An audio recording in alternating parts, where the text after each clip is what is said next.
All right, now I want you to watch out for this. There is a looming cabinet reshuffle that is just about to happen. Now, there are people in cabinet who are about to be ejected out of cabinet. And there are others who are going to be included. New faces are about to be seen in the cabinet. Actually, I'm being told specifically, there is somebody who we are going to see there and we'll be like, yeah, we knew this person will be a cabinet secretary after what has happened in the recent weeks. Of course, we don't want to do a lot of speculations, but this is a story to watch. Let's see how it goes. I want you to realize what has just transpired. The line is drawn. Yes. Any person who associates with Gachagua. Gladys Wanga has decided to draw a line. And this is not just a line to people like Gachagua. This is a line to people who associate, anyone who associates with Gachagua. Anyone who associates with Gachagua and his ilk, like Kahiga, cannot be our friend. The line is drawn. Yes. Any person who associates with Gachagua, Kahiga, they cannot be our friends. Yes. Whether they are in our party or outside our party. Yes. Kahiga has drawn the line. And I want you to now remove the curtains and let's talk about what she's talking about. She's talking about a tribal line. People who associate with Gachagua are mostly and majorly Kikuyus. Let us just say it as it is. And the people who associate with the Nyeri governor, Kahiga, are mostly Kikuyus. So when she says that the line has been drawn, just know that this is a tribal line and these are threats. And now we have gone back to what we are having in 2007, 2008. That is exactly where they wanted us to be as politicians. We heard yesterday that Gachagua and his team were supposed to pay homage to the home of Raila Muludinga. We urge Gachagua, never, don't step in Bondo. Don't step in Bondo. So these politicians, Gladys Wanga, should be taken as a person who has now officially threatened a particular community. For one of the people in ODM to say that Gachagua should not go to Bondo because he was planning to go to Bondo, now you start asking yourself, what is exactly happening? We urge Gachagua, never, don't step in Bondo.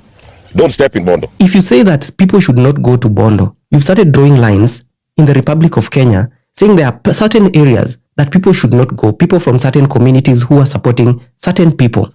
And this should be taken by DCI and note that this is how it starts. This is exactly how it starts. So please, the police, our security apparatus, take this as serious as it comes.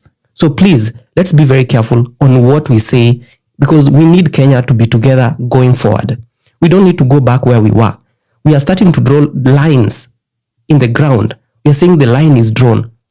Please listen and listen carefully to the words that these politicians are saying going forward. Do not subscribe to what they say. Do not subscribe to their tribal affiliations and tribal lines and tribal aggression that they have against other communities. Because they were looking for opportunity and they've found it. So guys, be very careful. Our leadership has failed Raila. And now our leadership is taking a full delegation all the way to India.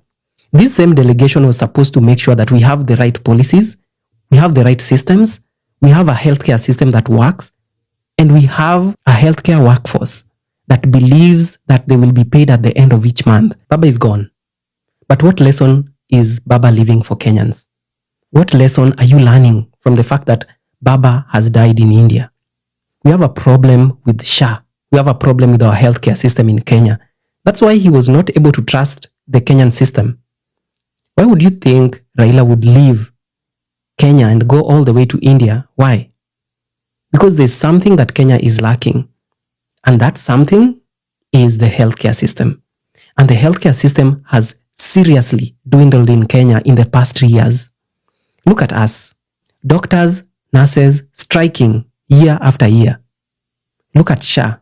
SHA is not paying hospitals. I have a hospital in Meru. It had 100 workers, now it has 7. We have a whole SHA platform where every day ni machozi tu SHA haijalipa. Now we as health providers have been reduced to looking at a dashboard by these SHA people. And the dashboard has several things. And there is something called rejection. SHA has perfected rejection. Dr. That's a practical thing that you've made a claim it has been determined to be payable, Yes. then that changes. Yes, overnight you wake up. So health workers are always on a dashboard, We have moved health from treating patients to looking at a dashboard. That is SHA for you. If you've not been watching the news, SHA is not paying hospitals. What does that mean? It means our access to healthcare is reducing because hospitals are closing down. It has been unbearable operating under the new Social Health Authority. We are closing the hospital. Okay. You know why we are closing the hospital? It's because of such issues. That is one. Among others, kuna deni ya NHIF went with our money 25 million. Now SHA has gone with our money 23 million. As we speak right now, we can't even afford to pay salaries. So we've failed our son. We've failed Raila. But you, as the son or the daughter of Kenya, you still need to access healthcare. But what does that mean for you and your family? What it means is, most likely, you will go through the same problem in Kenya. Lack of health services. That's what we are going to go through. And why are we going through that? Yet we've paid for a very expensive system. One of the most expensive systems in the world. 104 billion.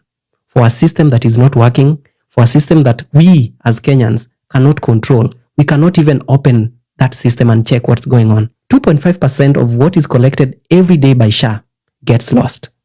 I'm not the one who's saying that. Begin with the shocking revelations contained in a report by the Auditor General raising queries over the technology system running the controversial healthcare scheme SHA. The Auditor General has raised the red flag of a shadowy account run by the suppliers of the system where 2.5% of SHA members' contributions is remitted on either daily or weekly basis without Kenya's approval. The remittance to SHA is not going to the consolidated account. And that's why money is leaking in Kenya daily. And when we ask the Cabinet Secretary of Health, all we see is arrogance, all we see is manipulation, all we see is pride. Honorable Duale, we are not your kids here to come and unatusomea kama watoto wako. I will not allow you to extort and blackmail the Minister of Health. Who is extorting you? You are extorting the Minister of Health. Who is extorting you? Nonsense is what you've been selling out here. We will not allow you. Honorable, you have a conflict of interest. Who has extorted you? We have closed your hospitals. Who has extorted you? What kind of government is this? We have failed Raila, honestly. We have. We as Kenyans have failed Raila. And not just as Kenyans. Our leadership has failed Raila. And now our leadership is taking a full delegation all the way to India. And yes, they are bringing him home. But what has the delegation not done? It has not served its own son. This same delegation was supposed to make sure that we have the right policies, we have the right systems, we have a healthcare system that works, and we have a healthcare workforce that believes that they will be paid at the end of each month, not seeing doctors striking every day. We have failed our own son. How many families cannot afford to take their own sons in India? That's why we need to have these systems working in Kenya. If we don't have that, then we don't have a country. What does it mean for a prime minister to go all the way to seek medical services in a foreign country, away from his family, away from the people who care for him? What does it mean for us? A normal Kenyan cannot afford to go to India. Our healthcare system, we are paying. Kenyans are willing or unwillingly paying from their paycheck every month. 2.5% is being deducted from their own money, hard-earned money. And it goes all the way to the government. And the government makes sure that that money doesn't end up in a consolidated account that can be audited. This same government of William Ruto, it makes sure that that amount cannot be accounted for. Now, I need to bring out the fact here that there is a lot of money that does not pass through the COB. And the housing fund, the SHIF, like you have seen, the railway development fund, the petroleum levy, all these funds are operated outside the consolidated fund and therefore not part of what I approve. Hospitals are now closing if you have not watched the news. So these hospitals that are closing, where do you want the people who were depending on these hospitals to go to? The workers. You, as a sick person, that is one less hospital that you can go to. One less healthcare worker that you can actually believe in. We have failed our own son. That is what I'm telling you guys. And Ruto is the one who's destroying this system. Ruto has destroyed the healthcare system. This government has destroyed the healthcare system. The cabinet secretary that we have is a reflection of the people who are running the government. It's a full reflection. The arrogance, the disobedience, the manipulation, the pride that they have, the ego, all that is a reflection of the government. So you guys, we have failed our own son. And there's nothing we can say about that. We have failed him as a government, and therefore, this government has to go. It has to go. There's no two ways.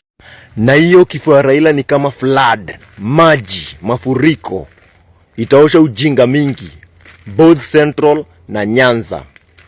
Pale Central kuna leaders huwa hawafanyi anything. Siasa yao tu ni wena goma, Raila ni modo mogoroki, jaruo geke. Kama ufanyi kazi raundi, hauna chance.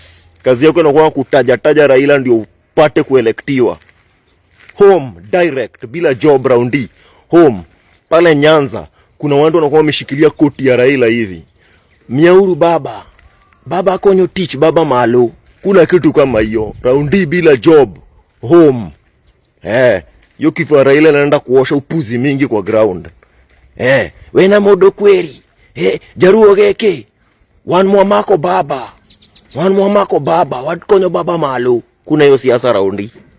Hi Kenyans, mi sina maneno mingi. All I want to say is Ruto must go, like yesterday. Bye. Ati black chocolate ni fine melanin bana kutoka nikapate. Kanapenda kenye mi wanapenda, so kanapenda toto chupa na haga nono. Madam na kudai, umedunga mini na unapenda mangwai. Una dance fit, unawacha nikismile. Ama niko high, jua life nice. Kono moja mbele, gine yende rembe. Pile up, yoni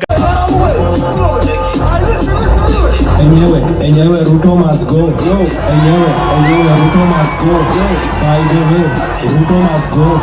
Enyewe, Ruto must go. Wash fire, Ruto must go.